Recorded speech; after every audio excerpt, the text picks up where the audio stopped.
Buenas tardes, sean todos muy bienvenidos. Es un gusto saludarles y dar inicio a esta conversación.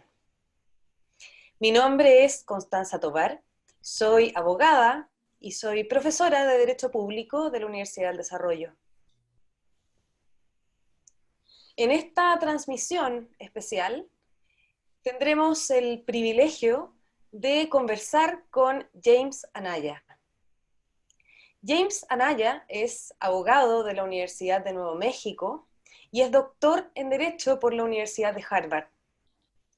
Actualmente, James es decano de la Facultad de Derecho de la Universidad de Colorado, Boulder, donde además es profesor distinguido y titular de la Cátedra de Derechos Humanos. James Anaya fue relator especial de las Naciones Unidas para los Derechos de los Pueblos Indígenas entre los años 2008 y 2014. Esta labor lo llevó a ser nominado por el Parlamento noruego al Premio Nobel de la Paz en el año 2014. Quien llevará esta conversación con James Anaya es la abogada y profesora Alejandra Precht. Alejandra Precht es Master of Legal Institutions de la Universidad de Wisconsin-Madison. Hace varios años ella imparte el curso de Derecho Indígena en el programa LLM de la Pontificia Universidad Católica y dedica también su práctica profesional a materias de derecho ambiental y ordenamiento territorial. Nos encontramos en este momento transmitiendo en vivo a través de las plataformas del Centro de Estudios Interculturales e Indígenas, CIR. Este centro, que nació el año 2012, gracias al Fondo de Financiamiento de Centros de Investigación de Áreas Prioritarias de la Agencia Nacional de Investigación y Desarrollo de Chile, busca aportar al país con estudios de alto nivel en materia de relaciones interculturales, con una perspectiva interdisciplinaria, comparativa, colaborativa y de respeto por la diversidad cultural. En el CIR convergen variadas perspectivas disciplinarias con una mirada intercultural única en Chile que se aplica cotidianamente a una diversidad de ámbitos de investigación, así como marcos teóricos y metodológicos. De esta forma, este centro integra investigadores de diversos ámbitos académicos, tales como antropología, ciencia política, sociología, psicología, historia, educación, literatura, economía, agronomía y ecología. Agradecemos al Centro de Estudios Interculturales e Indígenas y al programa LLM de la Facultad de Derecho de la Pontificia Universidad Católica de Chile haber apoyado activamente la posibilidad de realizar este conversatorio con James Anaya. A quienes nos siguen en esta transmisión en vivo, les comentamos que pueden hacer llegar sus comentarios y preguntas en el chat de la página de Facebook del centro, que es @centrociir con doble I, para poder participar activamente de esta conversación con James Anaya. Dejo con ustedes entonces, para iniciar esta conversación, a la profesora Alejandra Precht. Hola.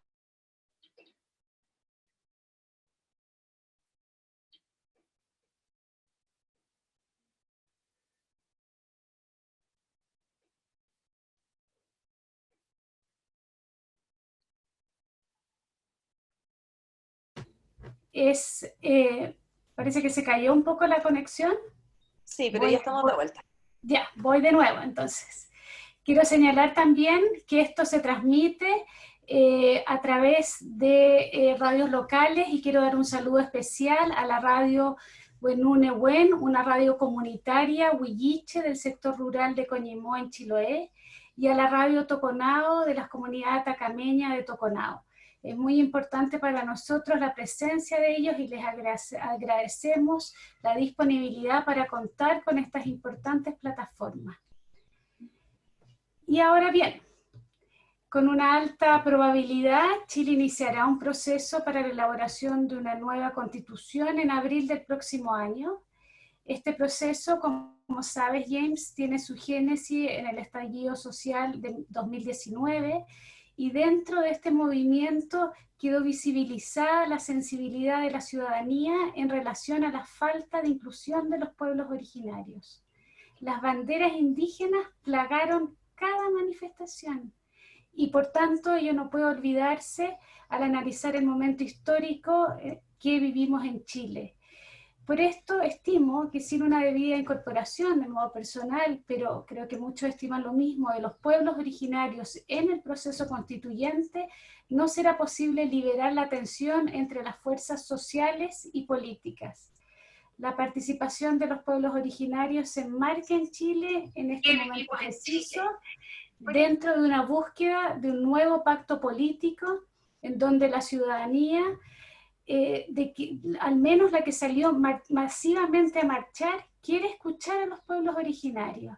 A la fecha, te hemos contado que se han fijado las bases generales de participación de la ciudadanía, entre las cuales están la participación de los partidos políticos, de los independientes, se estableció la paridad de género en este posible nuevo proceso constituyente y existe ya un consenso político sobre la importancia, un proceso político transversal sobre la importancia de la inclusión de los escaños. Sin embargo, ese tema aún no se ha cerrado en su totalidad. Y en este sentido quiero pedirte, invitarte desde tu experiencia, nos puedas contar de la importancia que tiene el diálogo intercultural que pueda generarse a raíz de estos procesos. En particular, en el caso chileno, quiero contarte que lamentablemente nos conocemos muy poco las comunidades indígenas y no indígenas, hay un muy bajo conocimiento. Y entonces, ¿qué importancia le asignas al diálogo y participación de los pueblos originarios en instancias de decisión, como es la creación de una nueva constitución? Y tal vez si nos puedes contar si existen algunos presupuestos básicos que deben respetarse para un ejercicio exitoso, realmente participativo, y que ojalá en definitiva permitiera un intercambio y conocimiento genuino. Muchas gracias, James. Bueno, en primer lugar, gracias Alejandra y también a Constanza por la invitación a participar en este diálogo el día de hoy. Y también envío saludos a todos los que nos escuchan o nos observan y especialmente a los miembros o integrantes de las comunidades y pueblos indígenas del país. Como ustedes saben, o algunos de ustedes saben, cuando trabajaba con relator especial de Naciones Unidas, realicé yo creo que fueron 3 visitas al país y cada uno era un gran privilegio para mí poder intercambiar ideas, experiencias con tanto los integrantes de los pueblos y comunidades indígenas como los académicos y también los funcionarios del gobierno. Bueno, en cuanto a la pregunta, por supuesto, es imprescindible la participación de los pueblos indígenas en todas las decisiones que les pueden afectar y por supuesto, una nueva constitución en un país sí afecta a los pueblos indígenas que viven dentro de ese país. Entonces, es imprescindible que los pueblos indígenas tengan una particular incidencia o participación en el proceso de la elaboración de una nueva constitución. Yo diría que hay dos razones básicamente para esto. Uno es la legitimidad. Se supone que hoy en día las constituciones son actos de soberanía del pueblo de un país, no del gobierno, del mismo pueblo. Entonces, también hoy en día suponemos que el pueblo integra a los pueblos indígenas en pie de igualdad con los demás que residen dentro de un país. Entonces, si no por otra razón, la legitimidad del mismo proceso que se supone representa el pueblo y no el gobierno. Entonces, la participación de los pueblos indígenas es importante por esa razón, la legitimidad. Y segundo, por el conocimiento de los pueblos indígenas sobre los temas que especialmente les afectan. Y si, por ejemplo, se va a hablar de una jurisdicción propia indígena o un mecanismos de autonomía, autogobierno indígena, de las tierras indígenas, de protección de las culturas indígenas, ¿quién mejor para incidir en esas conversaciones que los mismos pueblos indígenas? No es posible tener normas dentro de una ley, y mucho menos una constitución, que realmente pueden funcionar y responder a los desafíos que se pretenden dirigirse a, sin que los mismos pueblos afectados tengan incidencia en esta discusión. Entonces, por esas razones. Entonces, en términos de metodología, la verdad que si vemos los procesos en los varios países, y es cierto que en las últimas décadas, varios países en toda Latinoamérica, Canadá y otras partes del mundo han vivido reformas constitucionales muy importantes. Y en muchos de esos sí han participado los pueblos indígenas. En primer lugar, debería decir que no hay un patrón fijo, además de el principio de la participación indígena, y según sus propios autoridades y mecanismos de decisión. Entonces, primero, como hemos dicho, es importante que haya alguna participación de los pueblos indígenas.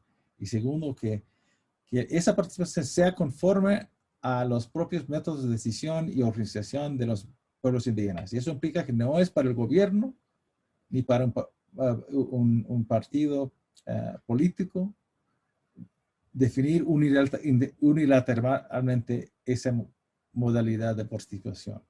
Debe ser los mismos pueblos indígenas a través de sus organismos, procesos de decisión, que deciden ese, o por lo menos que son los que participan en la decisión sobre esos métodos de participación. Y vemos, por ejemplo, en Ecuador, fueron las organizaciones indígenas establecidas muy anterior al proceso constituyente de 2010, que fueron los que estuvieron al frente de la participación de los pueblos indígenas en esa constituyente. Si vamos a Canadá, bueno, hubo una reforma constitucional en los años 80, pero han habido discusiones muy importantes de tipo constitucional dentro de ese país, y eso también vemos que la participación indígena es mayormente a través de una asamblea de las primeras naciones que tienen un liderazgo que es el que incide con el gobierno, pero también con la participación de las varias naciones o primeras naciones ahí. Como digo, puede haber varios modelos, no hay una sola. Lo importante es esa participación a través de las organizaciones y métodos de decisión de los pueblos, de los propios indígenas.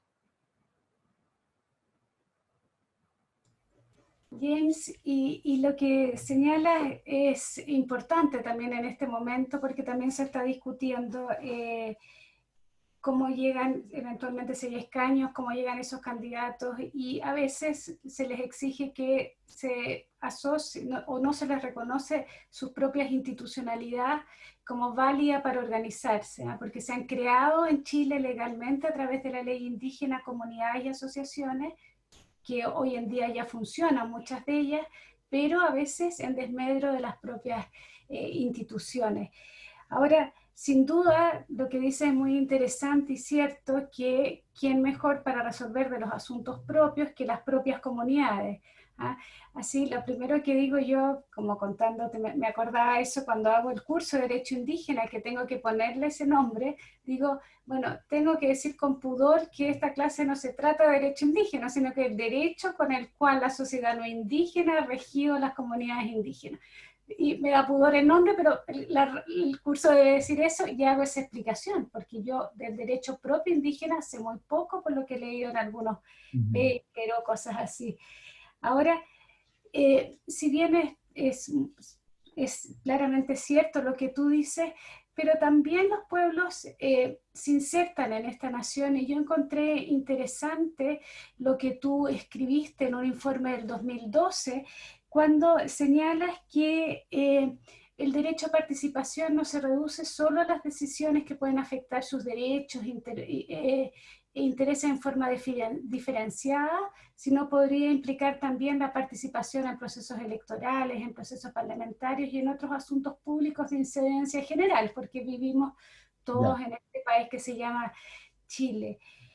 Ahora, ya algo nos has contado, nos señalaste recién, pero tal vez como relator especial de Naciones Unidas para los Derechos de Pueblos Originarios, nos contaste algunos casos, el de Ecuador, pero ¿has tomado conocimiento en este proceso?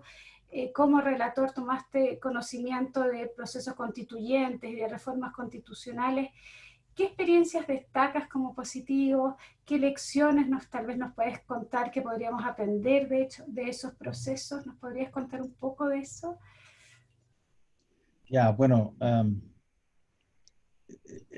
quiero enfatizar lo que dijiste antes de contestar la pregunta, lo que dijiste hace un momento. Que decir que los pueblos indígenas tienen derecho a participar con relación a ellos asuntos que les interesen específicamente no implica que no deben participar en los demás asuntos. Los individuos indígenas son o deben ser tratados como ciudadanos con plenos derechos como tales. Y puede ser que el Estado o una constitución designe métodos específicas o métodos especiales para que de hecho los indígenas o los individuos y los pueblos indígenas realmente pueden participar en toda la vida política y social del país.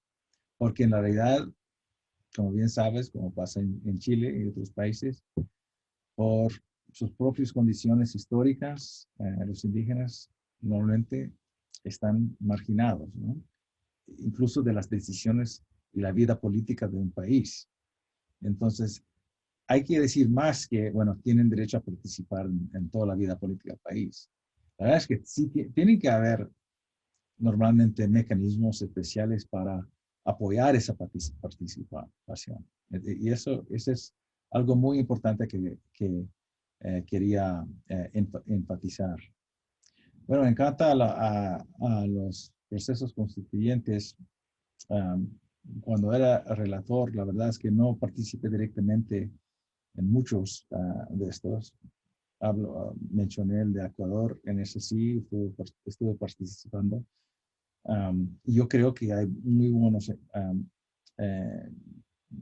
metodologías que se puede llevar de ese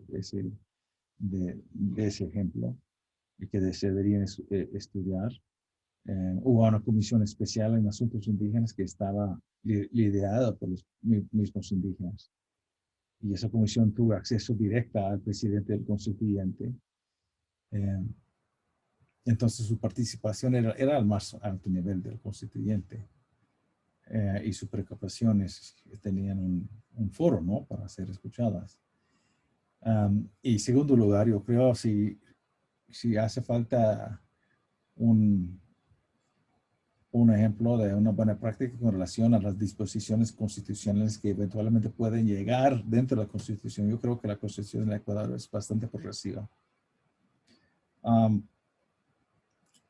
La reforma constitucional de Colombia tuvo lugar muy anterior, ¿no?, en los años, a finales de los años 80, principios de 90. Pero eso coincidió con el crecimiento de un movimiento indígena cada vez más activo, ¿no? Y más sofisticado. También coincidió en un momento en que a nivel internacional todavía no estaban bien definidas los entendimientos sobre los derechos de los pueblos indígenas de participación, pero aún así, y yo creo que aquí hay una lección muy importante, fueron los mismos pueblos indígenas que utilizaron los mecanismos que hubieran, aunque no fueran muy bien establecidos para su participación, pero ellos mismos se adaptaron para poder incidir de una manera yo considero muy eficaz. También en esa época podemos hablar de México, ¿no? Que realizó una reforma constitucional específicamente para atender cuestiones, reclamaciones de comunidades y pueblos indígenas en torno a movimientos zapatistas, ¿no? Esos entonces del inicio del año 90. Y México es un país muy grande como es Chile, ¿no? Y poder realmente, y muy diverso, con pueblos indígenas muy diversos en todo un país. Y también Chile tiene eso. Entonces, ahí el gran desafío es tener un proceso que llegara al lugar donde están los pueblos indígenas, no solamente un constituyente dentro del capital, que tienen que llegar ahí. Y el esfuerzo de México, vista del punto de vista de los pueblos indígenas, no fue suficiente, pero hubo un reclamo que llegó al mismo OIT, según el proceso de reclamaciones de esa institución. Hay un proceso para reclamaciones basados en el convenio 169 y llegó uno. Y es muy interesante leer el dictamen del comité que opinó sobre el caso. Observa que sí hay dificultades y que tal vez no fue idóneo lo que hizo el Estado mexicano, pero finalmente el comité observa que fue un esfuerzo por lo general de buena fe, que en un contexto complejo como México, y como puede haber en otros países como Chile, no hay una fórmula específica que se debe seguir por todos, y que el proceso que ellos utilizaron fue, aunque no idóneo, adecuado. Bueno, yo creo que México aprendió de lo que pasó entonces. Claro, han habido cambios de gobierno y ahora hay un nuevo proceso de reforma constitucional en México, específicamente para incorporar un amplio reconocimiento de los derechos de pueblos indígenas. Y ahí lo interesante es que ese proceso está siendo dirigido por la Comisión de Pueblos Indígenas, Comisión Nacional de Pueblos Indígenas, que es liderado. Los líderes de esa comisión son los mismos, son líderes indígenas del movimiento indígena de México. Hay una coincidencia en la política mexicana, ¿no? Con el gobierno de AMLO, Andrés Manuel López Obrador, el presidente, en que él delegó esa función a esa comisión e incluyó los mismos líderes del movimiento indígena del país dentro de esa comisión. Y esa comisión ha hecho consultas por todo el país, tomando ese método, no simplemente tener un constituyente en el país, pero tener mecanismos de consulta en todo el país. Y lo hizo durante varios meses, casi un año.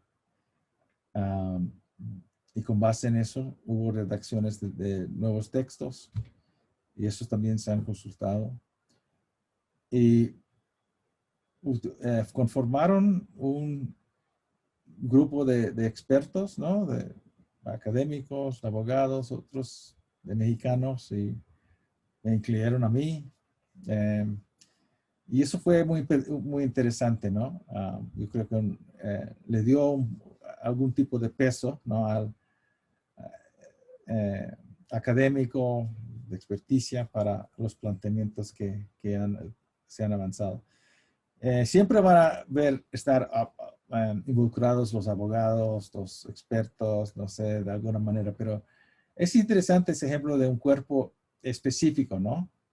Un cuerpo específico de expertos que nos reunimos varias veces para estudiar los resultados de las consultas, también ayudar con la redacción de las nuevas disposiciones.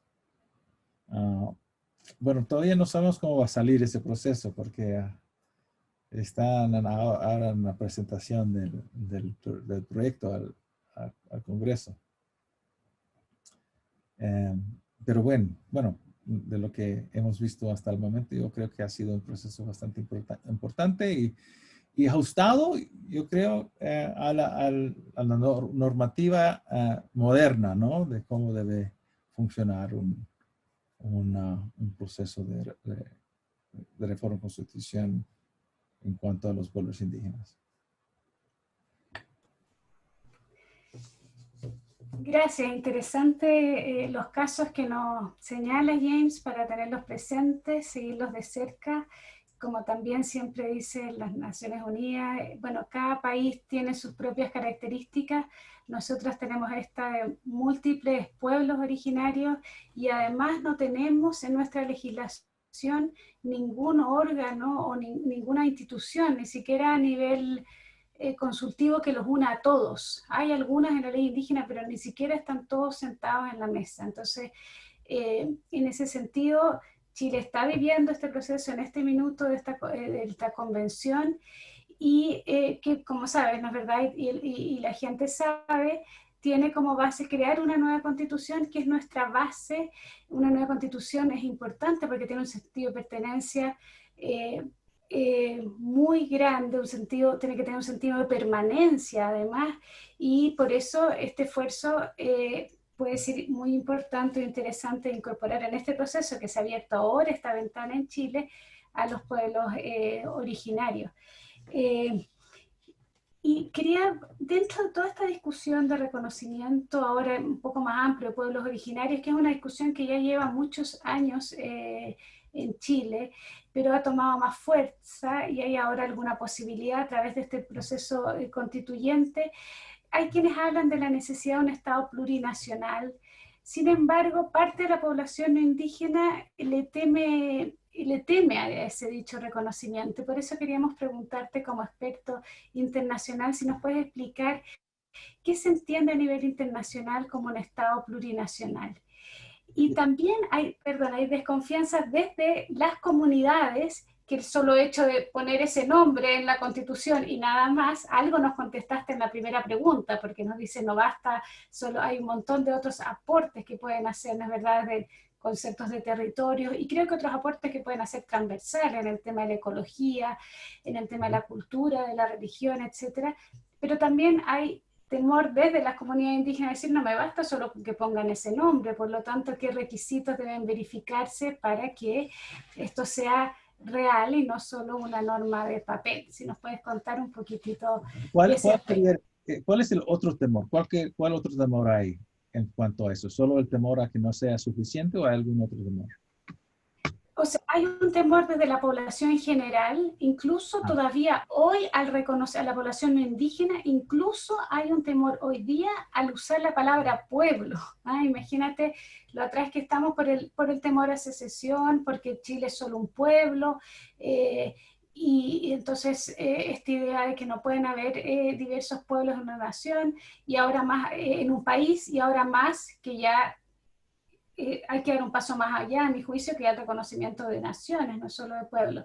Ni siquiera en nuestra Constitución tenemos el concepto pueblo. Este ha empezado a aparecer no solo a través del convenio, de algunas normas, pero hay gente en Chile que tiene susto, incluso el reconocimiento de pueblo, y ahora a la idea del Estado plurinacional. Bueno, eso es bastante común en los varios países donde se ubican los pueblos indígenas. yo creo que es cuestión para aquellos de la población en general que tienen ese tipo de temor, la educación, ¿no? Eh, el- los pueblos indígenas que están designados como tales dentro del convenio 169, que es parte de la ley chilena, entiendo, al ser aprobada y aplicada en cierta medida por los tribunales de Chile. Entonces ya está ahí. Y eso no ha llevado a la secesión. Eh, la terminología de pueblos indígenas está bien entendida ya en el derecho internacional, el ámbito internacional y los varios países del pueblo, y no tiene implicaciones hacia la secesión. Simplemente no. Eso fue un temor en los años 90, principios de este siglo, pero ya con el mismo convenio, con la Declaración de las Naciones Unidas, la Declaración Americana, que utiliza esa terminología, está bien entendida, establecido dentro del ámbito internacional, que eso no tiene implicaciones hacia la secesión. Lo que implica es que son realmente pueblos con características como tales, con sus propias leyes, características de autogobierno basados en la tradición y en la historia. No son meramente agrupaciones de individuos. Eso es el significado. Y debe celebrarse, ¿no? La existencia de pueblos dentro de los países, que ya que no, muchos de los pueblos indígenas han desaparecido, ¿no? Por los mismos patrones de genocidio y otros, ¿no? Pero sobreviven los pueblos indígenas y deben entender lo que son, lo que significa decir que son pueblos y celebrar eso.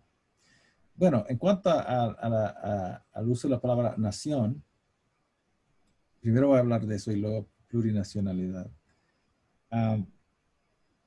Bueno, esto surgió como una figura en el siglo XVII,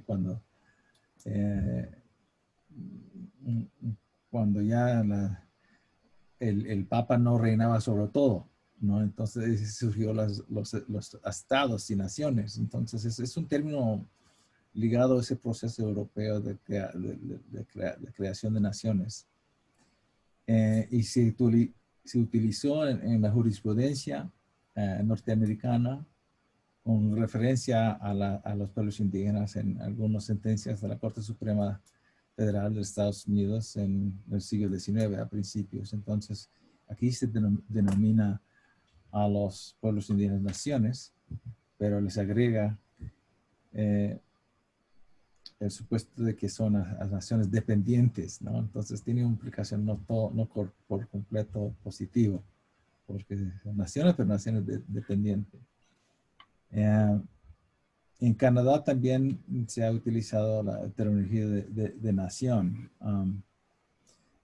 Y en algunas partes de Latinoamérica también se ha utilizado por varios años ya, en Perú, Ecuador. Se ha hablado de nacionalidades indígenas.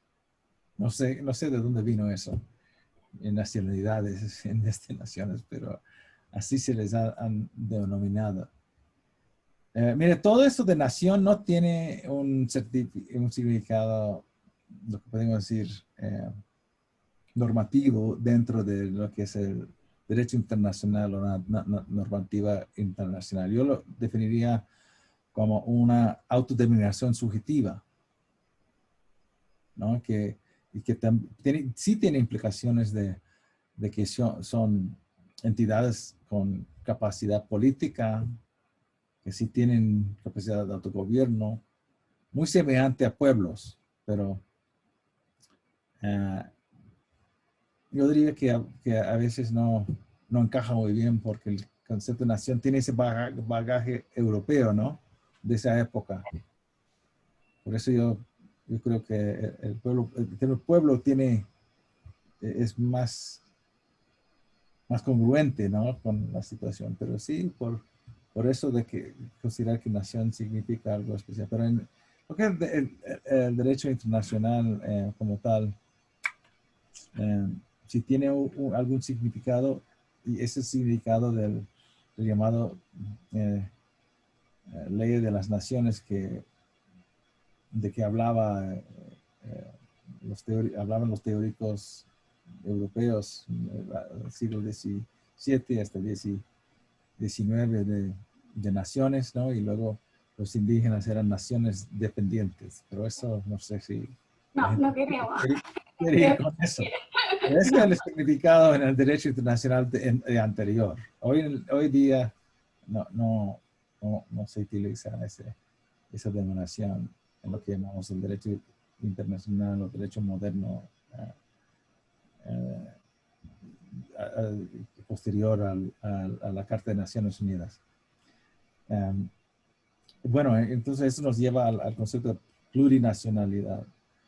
La verdad, lo mismo, ¿no? Y es esa pregunta que me hicieron cuando estuve involucrado en Ecuador. Yo creo que no hay que enfocar en la palabra nacionalidad, pero lo que plantean los pueblos indígenas a exigirse eso es la pluriidentidad dentro de un país, ¿no? Que el país no es un nación-estado como el de Europa de hace antes, que es considerado una nación homogénea, ¿no? Ese es el clásico nación, que es étnicamente y culturalmente homogénea. Entonces, ahora hablar de la plurinacionalidad, entonces estamos hablando de no es una entidad o sea, homogénea en términos culturales o étnicos o incluso de sistemas jurisdiccionales, que hay diversidad. Y eso es lo que significa simplemente, lo que yo entiendo. Y tampoco hay que tener temor a eso. Pero tampoco hay que utilizar palabras que simplemente les va a traer más conflictos sin necesidad de ese conflicto. Tal vez pueda haber otras palabras, pluricultural, eso se utiliza en otras constituciones, la de Nicaragua, por ejemplo. Pero yo creo que es más bien se debe percibir o analizar desde la perspectiva sociológica más que jurídica. Claro. La palabra en sí no conlleva un significado, una serie de derechos jurídicos. Es más bien un señal de una serie de demandas, ¿no? de reconocimiento dentro de un país que hasta ahora ha sido visto o sea considerado como relativamente homogéneo.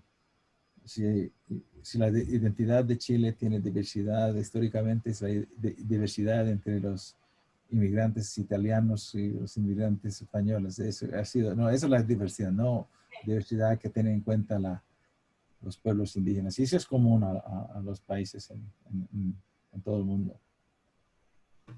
Te agradezco las palabras porque yo creo que dado que hemos generado muy pocos procesos de diálogo, tenemos grandes procesos de gran desconfianza, ¿eh? Y a veces nos atrincheramos en conceptos y las comunicaciones quedan paradas, ¿eh? Y creo que tienes razón, que lo que hay que ver es el fondo, qué grados de autonomía, cómo todas las culturas y todos los que habitamos en este país podemos desarrollar nuestra identidad.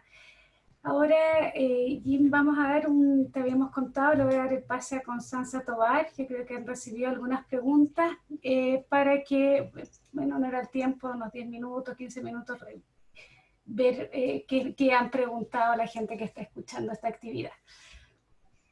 Sí, bueno, estamos transmitiendo en vivo a través de la plataforma de YouTube del Centro de Estudios Interculturales e Indígenas, CIR.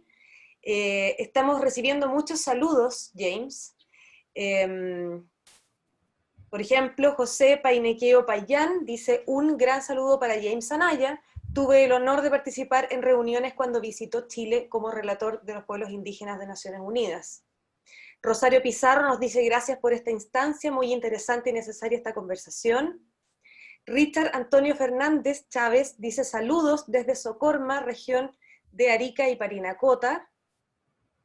Antonio Apaz Morales, de Chucuyo, de la comuna de Putre, en la región de Arica y Parinacota, en el norte de Chile. También C. Montalva, saludos desde Atacama a todos, gracias por esta instancia. José Luis Navas Rivera te manda un saludo, James, desde Costa Rica. Dice saludos para el señor James Anaya desde Terraba, Costa Rica. Siempre recordamos su visita. También nos llega el saludo de doña Delia Condori, saludos de la consejera nacional Aymara Malcús, comuna de Putre. Y tenemos algunas preguntas también, James. Primero te voy a transcribir una pregunta que nos envía Jacob Jerónimo. Dice, soy Jacob Jerónimo, pertenezco al pueblo Coya. Es un pueblo de origen transhumante, con presencia e intercambios en la precordillera de la región de Atacama, en el norte de Chile, y en la nación argentina. Ancestralmente y hasta hoy, nuestro pueblo se organiza en ayllu, en base a vínculos básicamente familiares. La ley en Chile estipula la organización de los indígenas en comunidades, y los ayllu en ocasiones no logran completar el número mínimo para organizar una comunidad, quedando por lo tanto sin representatividad legal, lo que ha llevado a desconocer el liderazgo ancestral de la matriarca o patriarca para poder lograr reconocimiento del Estado. Dice Jacob, nos enfrentamos entre tantos problemas a dos sobre los que él quiere hacerte una pregunta. En primer lugar, ¿cuál sería desde tu experiencia el camino para garantizar las prácticas transhumantes de un pueblo que habita en dos países cuya creación de fronteras limitaron y pusieron fin a estas prácticas? Y en segundo lugar, pregunta, ¿es deber del Estado entregar a ese ayllu el mismo reconocimiento y por lo tanto respaldo legal que a las comunidades? ¿O es deber del ayllu abandonar su tradición cultural y someterse a la representatividad impuesta por el Estado? Nos pregunta Jacob Jerónimo, miembro del pueblo Coya. Ya. Bueno, gracias por esa pregunta y gracias por todos esos saludos. Sí, tengo muy buenos recuerdos de encuentros con varios de los que han enviado saludos. En cuanto a la pregunta, en principio los estados y el mismo convenio afirma esto y la declaración que los estados deben facilitar los enlaces o relaciones que los indígenas fronterizos, ¿no? Yo creo que de eso estamos hablando, ¿no? Y no, bueno, la mayoría de los ejemplos que tenemos son donde los países básicamente son pasivos, ¿no? Por ejemplo, con relación con los pueblos indígenas en Amazonas, en las fronteras de Perú, Brasil, Ecuador, Brasil, por ahí. Hay muchos pueblos indígenas que viven y habitan, trabajan, pescan, cazan a los dos lados de la frontera. Ahí los estados básicamente son bastante pasivos y les dejan hacer eso, pero eso no funciona en muchos de los casos. Hace falta más un arreglo formal entre los dos estados para facilitar esa vida transfronteriza. Y de hecho, como intenté decir, yo creo que es un deber de los estados intentar hacer eso. Un ejemplo que tenemos es entre el arreglo que se está elaborando entre los países nórdicos, Finlandia, Suecia y Noruega en particular, para facilitar la vida transfronteriza de los indígenas Sami del norte y están trabajando en un convenio, ¿no? Un convenio a la cual los mismos Sami serían partes con los estados. Y mientras que ese convenio no ha sido concertado o ratificado, mientras tanto se han elaborado unas prácticas bastante interesantes que los estados apoyan. Entonces, primero sí, los estados deben facilitar eso. En este caso, Chile y Argentina. Y deberían procurar proteger esa manera de vivir. Y en relación con la segunda parte, las leyes no son para que los pueblos indígenas ajusten sus métodos de vivir, de organizarse a la ley que impone el Estado. Es al revés. El Estado debe ajustar su ley para apoyar las modalidades de vida, organización de los pueblos indígenas. En este caso, y en el caso de muchos estados, no es así. El Estado impone una estructura y hace que los pueblos indígenas intenten ajustarse a eso. Yo creo que este momento de una revisión constitucional es un momento idóneo para plantear ese principio, para que en el futuro las leyes no son para poner las estructuras a los pueblos indígenas. Gracias, James. Nos saluda también Carolina Enríquez Gutiérrez, saludos desde la región de Coquimbo, cuarta región también en el norte de Chile. Nos llegan también más saludos desde Costa Rica, nos dice Elizabeth Herrera, saludos desde Costa Rica, indígena Cavécar de Chirripó. También Elizabeth Herrera le saluda desde Costa Rica, indígena Cavécar de territorio Alto Chirripó. Y quiero plantearte, James, otra pregunta que también nos ha llegado. Esta pregunta la formula Cristian Gutiérrez Pangui, que es integrante del grupo de trabajo de escaños indígenas para el proceso constituyente en Chile. Cristian nos dice lo siguiente: en Chile la discusión constitucional pasa también, por supuesto, por la declaración de Estado plurinacional. Los detractores de esta declaración señalan que las asimetrías territoriales no se resolverían en una definición constitucional, sino que lo asocian más bien a la distribución de los ingresos o la productividad de las comunidades. ¿Qué mensaje, James, le podrías dar a estos detractores de la idea del Estado plurinacional en un país altamente centralizado como es Chile? No sé si entendí. ¿Qué tiene que ver lo del plurinacional con la distribución de recursos? No entiendo. Lo que señala la pregunta es que parte de la explicación que dan quienes no están de acuerdo con la declaración de Estado plurinacional es que esto no pasa por una definición constitucional, sino que más bien dice relación con asimetrías territoriales que se podrían resolver a través de una mejor distribución de ingresos o de recursos para las comunidades, y no necesariamente a través de una definición constitucional.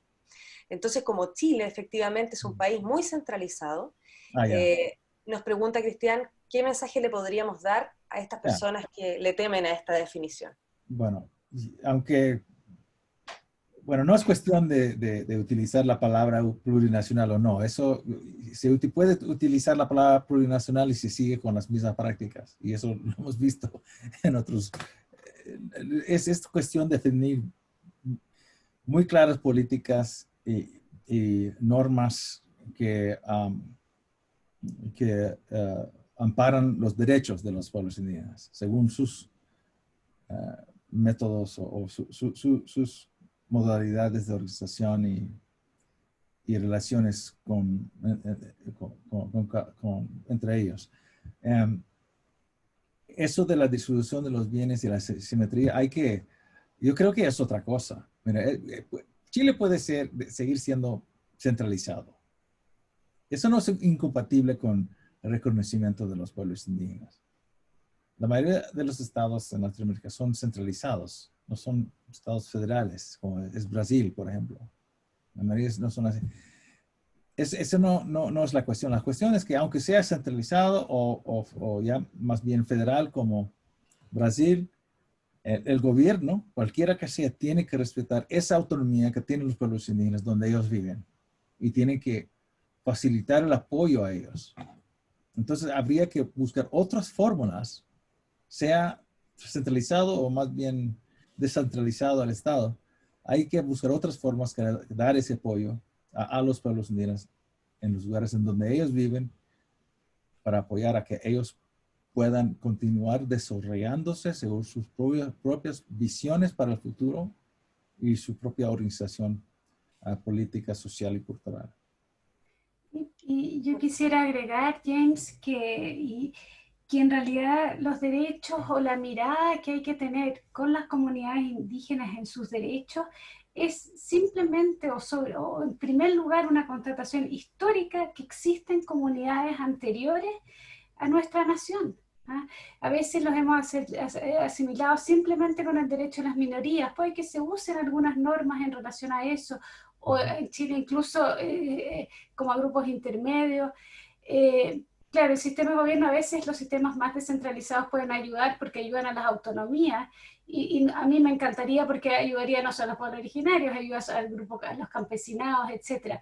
Pero es importante tomar el foco que lo que estamos aquí reconociendo y tenemos que construir es una situación fáctica real, que eran la existencia de ellos con anterioridad. ¿Ah? Y frente a eso, tienen, si Chile decide, como dice, que no, que esperaría que no, yo personalmente, ser súper centralizado, porque además afecta, como digo, a otras comunidades, como las comunidades campesinas, si decide hacerlo así, uno no podría decir, no, no tienen derecho, porque todo el sistema no se hizo para autonomías regionales. No, el derecho nace de esta constatación histórica y que es innegable. ¿Ah? Me gustaría recalcar ese punto, James. No sé cómo estamos de tiempo, Constanza. Tenemos una pregunta más que quisiera hacerle a James, de las personas que nos están siguiendo a través de la plataforma de YouTube del Centro de Estudios Interculturales e Indígenas. Nos saluda Luis Jiménez Cáceres. Él nos dice: saludos, pertenezco al pueblo Aymara. ¿Qué contenidos mínimos debería tener una constitución respetuosa de los derechos de los pueblos originarios? Y él aprovecha también de preguntar si entre las diversas constituciones y modelos de reconocimiento de pueblos indígenas, si hay alguna que James destaque y que nos pueda servir en el fondo como un ejemplo a seguir. Muchos saludos, y nos dice Yuspagarpa, que significa gracias en Aymara.